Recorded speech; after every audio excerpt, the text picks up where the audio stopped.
الرحمن الرحيم الحمد لله رب العالمين والصلاة والسلام على محمد وعلى آله وصحبه وسلم. Again from Surah Al A'nkaboot. Surah Al A'nkaboot has got so many wonderful parables, wonderful examples Allah Azza wa Jalla has given to all of us for learning a lesson. The name A'nkaboot means spider. Why is Allah mentioning spider in the Quran? Because there is a verse that actually depicts that particular theme. مثل الذين اتخذوا من دون الله أولياء كمثل العنكبوت. The life of those, or the parable of those who take others as protectors other than Allah is like that of a spider's web. اتخذت بيتا, they, like the Ankabut, like the spider takes a house. Flimsy it is. وإن أوهن البيوت لبيت العنكبوت. The most flimsy, most weak, fragile of the homes is the homes of a spider. لو كانوا يعلمون, only if they knew. Allahu Akbar. My brothers and sisters, I want you to think about this. Why is Allah giving a parable of a spider's web? Have you ever seen how a spider weaves its webs? It's beautiful. The way it does, goes up and down, and there is a symmetry. Mathematical symmetry, geometric symmetry, subhanallah. And yet, when the strongest wind comes, or a storm of rain comes, or if you go through it, it breaks down into pieces. How many times have we walked through our front door, and suddenly there is a spider's web in front of us that's been weaved overnight? We didn't see. We walked through, that's a spider's web. In some ways, I feel guilty when I break a spider's web thinking, I've only destroyed his house. But on the other hand, it's annoying. Why are you doing it here? Well, he's doing his job, or she is doing her job. They're building a house, a net on which they will be capturing nothing but insects, their food. My brothers and sisters, Allah is saying, if you take the spider's web as a protector for you, you'll be really foolish. If you take anybody else as your protector, it is like you taking a spider's web as a protector. It is like a spider building a home thinking, that's my permanent home. It is not a permanent home. Has anyone lived or stayed in a room or in a house while earthquake has been taking place? I remember. I was very young, I'm probably about 10 or 11 years old. I was sleeping on the bed, and it was in Bangladesh. I still remember my father's bed. I was sleeping next to him, and in the middle of the night, the earth started shaking.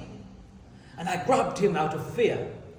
And I remember seeing the wall in front of my own eyes cracking open. And I screamed. My father consoled me. We all ran out of the house because the house would collapse. Fear, the earth shaking. Like this, my brothers and sisters, your house is nothing but a flimsy house based on sandcastle. It will disappear one day. It will disappear because you will disappear. You and I will not take our houses with us into our graves. No matter what palace you live in, your grave is the same. Look at the photograph of the most learned of people. I remember burying my own teacher, one of the greatest scholars of our time. When I buried him, when I went to his grave, before I buried him, I took a picture.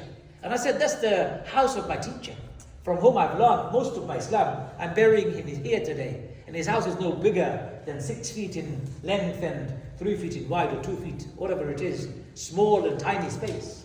That's the house we will have when we die. And yet we all take this dunya as if this dunya is permanent. Later on in the same surah, verse number 63, Allah Azza wa Jal equates our life with play and delusion. He equates our life of this dunya as if it is a play and amusement, nothing but a play and amusement. In fact, he compares it with life of animals. It is as if we are living a life of an animal, purposeless. My brothers and sisters, you are not an animal. We are human beings created with a purpose. This Ankabut that we talk about, the spider, it has its own role, but it's an example for you and I. Its home is not a permanent home. Its home is not a strong home. Its home is only a flimsy home. Your home is the same, it's a flimsy one. Your home is only a temporary one. It's not going to go with you. So the lesson we learn from this verse is take Allah as your protector. Take Allah as your Lord, your sustainer. Follow Allah's order and His commands. Allah will protect you. Allah will provide for you. And Allah will be with you. But if you abandon Allah, you can do what you like, but you will never find enough protection. You'll never sleep well at night. You'll never be able to dominate the world with your power and might. You'll never be able to dominate the world with your bombs and guns. You will never be able to do anything, as if you are just chasing mirage, eventually exhausted, delusional, having wasted your time and your day. So my brothers and sisters, a reminder for me and for all of us, this dunya is nothing but a mirage, a play, a game. Don't lead a life like an animal does. Live a purposeful life on this earth. Live a life that is meaningful. And the best protector for you is Allah. Rely on Him, for He is enough for all of us as protector. He is enough for all of us as our helper. He is enough for all of us when we turn to Him. So my brothers and sisters, on these dark days of our brothers and sisters in Palestine, we still say Allah is our protector. We still say Allah is sufficient as our protector. We still stand together and make dua saying, Ya Allah, our hands are weak. We may not have the army to be able to defeat the Zionist occupation of Palestine. We may not have the leadership of the Muslim world to be able to stand up and fight for the Palestinians and their freedom. We may be ruled by dictators and despots around the world. Ya Allah, we have the biggest weapon in our hands, our tears, and we have the biggest protector. You are our wali and we rely on you, Ya Allah. Ya Rabb, we make the same dua as Sayyidina Ibrahim alayhi salatu wasalam did. He said, what did he say? Anyone knows? What dua did he do? Hasbunallah wa ni'mal wakeel. Don't be hesitant. Hasbunallah wa ni'mal wakeel. Hasbunallah wa ni'mal wakeel. Say that again and again. We rely on Allah, and Allah is sufficient as my protector, as my wakeel, as my wali. May Allah protect us. May Allah save us. And may Allah free our brothers and sisters in Palestine from occupation, from the onslaught of the Zionist army, and from the genocide. وآخر دعوانا أن الحمد لله رب العالمين والسلام عليكم ورحمة الله وبركاته.